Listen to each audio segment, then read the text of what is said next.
वक्त की बड़ी खबर निकलकर सामने आ रही है कि सीएम बीरेन्द्र सिंह ने अपने पद से इस्तीफा दे दिया है। एक तरफ अमित शाह से मुलाकात हुई, दूसरी तरफ इस्तीफा हुआ। तो क्या अमित शाह नीतीश कुमार के सामने घुटनों पर आ गए हैं और आखिर जेडीयू ने क्यों बीजेपी से समर्थन वापस लिया है?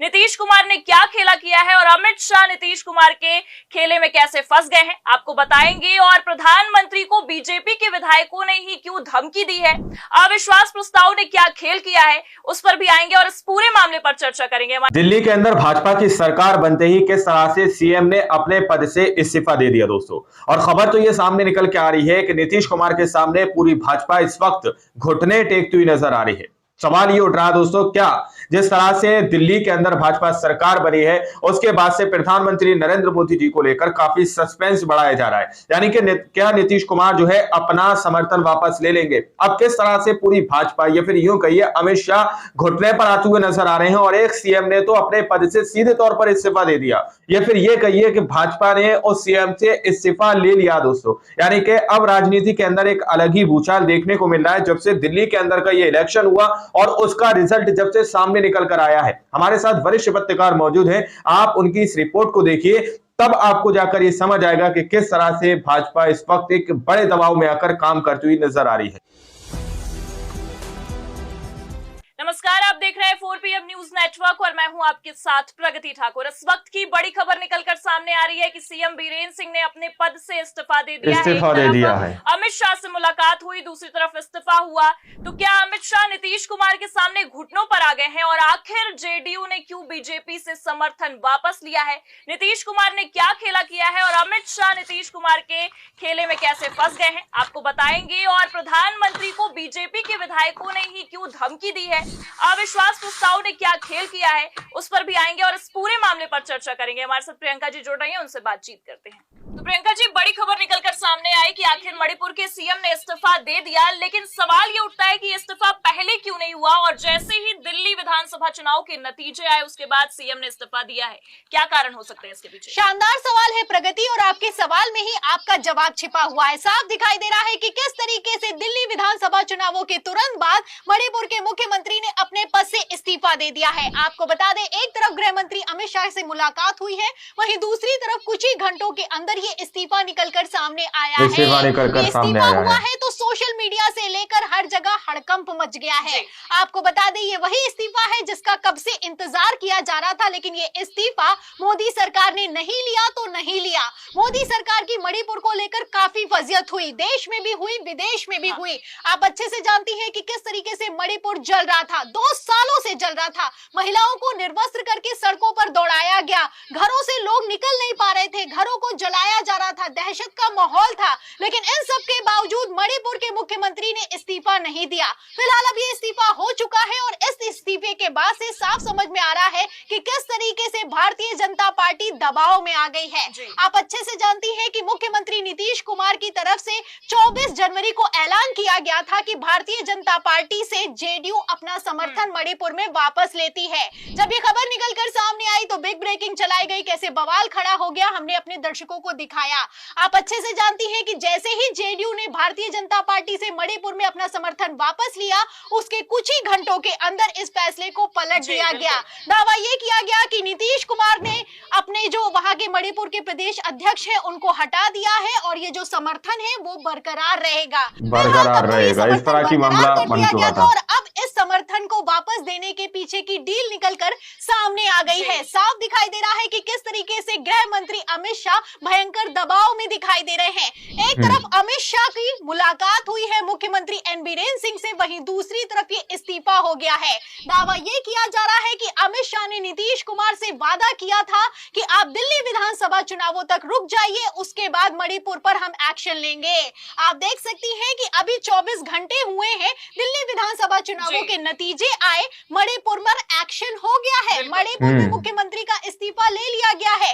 जाहिर सी बात है, अगर ये इस्तीफा लेना था तो पहले भी लिया जा सकता था, बाद में भी लिया जा सकता था। मोदी सरकार की जब फजियत हो रही थी तब भी ये इस्तीफा हो सकता था, लेकिन ये इस्तीफा नहीं हुआ तो नहीं हुआ। फिलहाल अब ये इस्तीफा हो चुका है और अब इस इस्तीफे के बाद से भारतीय जनता पार्टी की डबल फजियत होती हुई नजर आ रही है।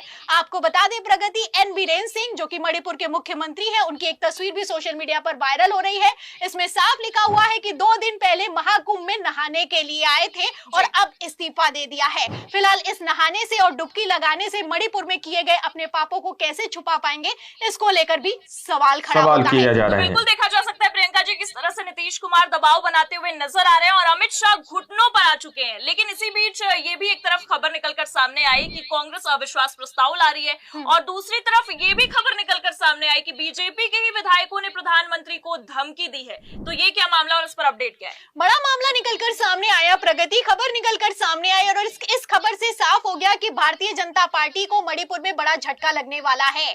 आपको बता दें, कांग्रेस ने ऐलान कर दिया था कि अविश्वास प्रस्ताव लेकर आएगी। जैसे ही 10 फरवरी को मणिपुर में विधानसभा का सत्र शुरू होगा, इस अविश्वास प्रस्ताव को पेश किया जाएगा। मुख्यमंत्री के खिलाफ इस अविश्वास प्रस्ताव को लाया जाएगा। एक तरफ कांग्रेस ने ये ऐलान किया, वहीं दूसरी तरफ भारतीय जनता पार्टी की नींव हिल गई। आप अच्छे से जानती हैं, पहले से ही एनडीए के जो घटक दल हैं, उसमें चाहे नीतीश कुमार हो चाहे दूसरे घटक दल हो, मणिपुर को लेकर बीजेपी पर दबाव बना रहे हैं। अब ऐसे में अगर कांग्रेस अविश्वास प्रस्ताव सदन में ले आती तो बवाल होना तय था। वैसे भी आप जानती हैं कि कैसे जेडीयू ने पहले ही भारतीय जनता पार्टी से मणिपुर में पल्ला छुड़ा लिया था। ऐसे में अमित शाह ने किसी तरह का कोई रिस्क नहीं लिया। एक तरफ दिल्ली विधानसभा चुनावों के नतीजे निकलकर सामने आए, वहीं दूसरी तरफ मुख्यमंत्री एन बीरेन सिंह से मुलाकात हुई है। फिलहाल मैं आपको बता दूं, अब जो ये इस्तीफा हो गया है, इसके बाद से भी भारतीय जनता पार्टी की भयंकर फजियत हो रही है। आपको बता दें, यहाँ पर बात सिर्फ प्रगति कांग्रेस की नहीं है, भारतीय जनता पार्टी के जो विधायक हैं, उन्होंने भी डंके की चोट पर मोदी सरकार को या फिर यूं कहें प्रधानमंत्री नरेंद्र मोदी को पत्र लिखते हुए कहा था कि तत्काल प्रभाव से मुख्यमंत्री को हटाया जाना चाहिए। मणिपुर के अंदर की तरफ से किसी तरह का कोई एक्शन नहीं लिया गया।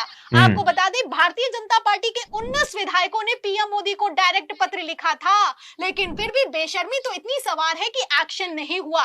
इतना ही नहीं, आपको ये भी मैं बता देती हूँ कि गृह मंत्री अमित शाह को भी बीजेपी के ही विधायकों की तरफ से पत्र लिखा गया था और इस पत्र में साफ साफ कहा गया था कि आप अपनी सेना को हटा लीजिए। मतलब आप देख सकती हैं कि भारतीय जनता पार्टी के विधायकों ने ही साफ कह दिया था कि गृह मंत्री अमित शाह पूरी तरीके से मणिपुर में फेल हो चुके हैं, लेकिन तब भी एक्शन नहीं हुआ। फिलहाल अब जब ये एक्शन हुआ है और इस एक्शन के पीछे की कहानी निकलकर सामने आई है, तो साफ दिखाई दे रहा है कि भारतीय जनता पार्टी घुटनों पर आ गई है। घुटनों पर आ गई है नीतीश कुमार के सामने। बात की जाए तो साल के आखिर में बिहार में विधानसभा चुनाव होने वाले हैं, दिल्ली के विधानसभा चुनाव हो चुके हैं। ऐसे में नीतीश कुमार को लेकर मोदी शाह किसी तरह का कोई रिस्क नहीं लेना चाहते हैं और ये इस्तीफा उसी का जीता जागता उदाहरण है। प्रगति बिल्कुल प्रियंका जी, देख सकते हैं कि नीतीश कुमार के दबाव में पूरी की पूरी भारतीय जनता पार्टी दिख रही है, क्योंकि जिस तरह से इस्तीफा दिया गया है, ये इस्तीफा पहले भी दिया जा सकता था और लेकिन उसके बाद अगर हम देखें तो ये दबाव दिल्ली विधानसभा चुनाव के बाद ही होता हुआ नजर आया और दिल्ली विधानसभा चुनाव के जब नतीजे आए तो आज ये खबर निकलकर सामने आई कि सीएम बीरेन सिंह ने इस्तीफा दे दिया, वो भी अमित शाह की मुलाकात के बाद दिया है और आपने भी इस पूरे मामले पर जानकारी दी। आपका बहुत बहुत शुक्रिया हमारे साथ जुड़ने के लिए। तो आखिरकार मणिपुर के सीएम ने इस्तीफा दे दिया है। एक तरफ दिल्ली विधानसभा चुनाव के नतीजे आए हैं और दूसरी तरफ मणिपुर में एक्शन होता हुआ दिखाई दे रहा है। बड़ी खबर निकलकर सामने आई कि सीएम बीरेन सिंह ने अमित शाह से मुलाकात के बाद इस्तीफा दिया है, लेकिन ये इस्तीफा क्या नीतीश कुमार के दबाव में लिया गया है? आपको क्या लगता है? अपनी राय कमेंट करके जरूर बताएं। हमारी बातचीत कैसी लगी लाइक और शेयर जरूर करें। चैनल पर नए हैं तो सब्सक्राइब और ज्वाइन करना भी ना भूलें। देखते रहिए 4PM न्यूज नेटवर्क। नमस्कार दोस्तों, आप लोगों ने इस वीडियो को शुरू से आखिर तक देखा। वीडियो के अंदर साफ तौर पर बात की गई है कि किस तरह से यहाँ पर बीजेपी पार्टी ने दिल्ली विधानसभा के इलेक्शन के बाद तुरंत तत्काल से सीधे तौर पर एक्शन मणिपुर पर दिया। मणिपुर के अंदर क्या कुछ नहीं हुआ, मणिपुर के अंदर पूरे देश की नहीं बल्कि पूरी दुनिया की निगाहें टिकी हुई थी। मणिपुर के अंदर वो घटनाएं घटी दोस्तों जो आज से पहले कभी नहीं घटी थी, जहां पर महिलाओं को निर्वस्त्र करके घुमाया गया, जहां पर हिंसा के अंदर पूरी तरह से मणिपुर को चलने दिया, बावजूद इसके कोई लीगल एक्शन नहीं लिया गया।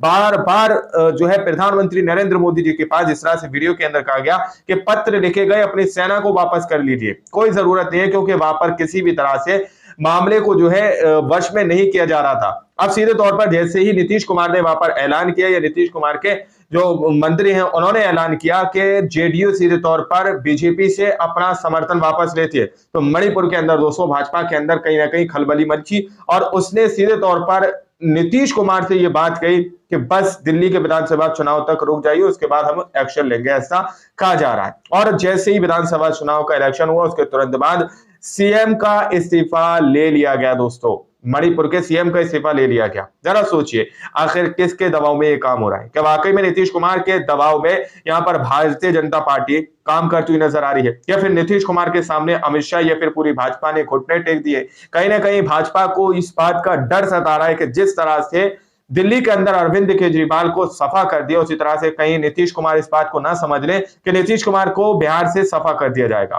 और कहीं ना कहीं नीतीश कुमार कहीं अपना समर्थन भारतीय जनता पार्टी से वापस ना ले ले और कहीं प्रधानमंत्री नरेंद्र मोदी जी की कुर्सी ना छिन जाए। यानी कि भारतीय जनता पार्टी इस बात को लेकर कहीं ना कहीं दोस्तों डरी और सहमी हुई नजर आ रही है। बाकी आप लोगों ने इस पूरी रिपोर्ट को देखा सुना, आप लोग क्या सोचते हैं, क्या समझते हैं कि जिस तरह से मणिपुर के अंदर जिस वक्त महिलाओं को निर्वस्त्र करके घुमाया जा रहा था, उस वक्त सीएम का इस्तीफा ना लेते हुए बल्कि अब इलेक्शन के बाद सीएम का इस्तीफा लिया गया है, आखिर ये क्या वजह है? आखिर क्यों इस तरह से जो है तस्वीरें सामने निकल के आ रही है? इसके पीछे पर्दे की असली सच्चाई क्या है? आप लोग इस रिपोर्ट को किस नजर से देखते हैं? मिलते हैं अगली वीडियो में, जब तक के लिए जय हिंद, जय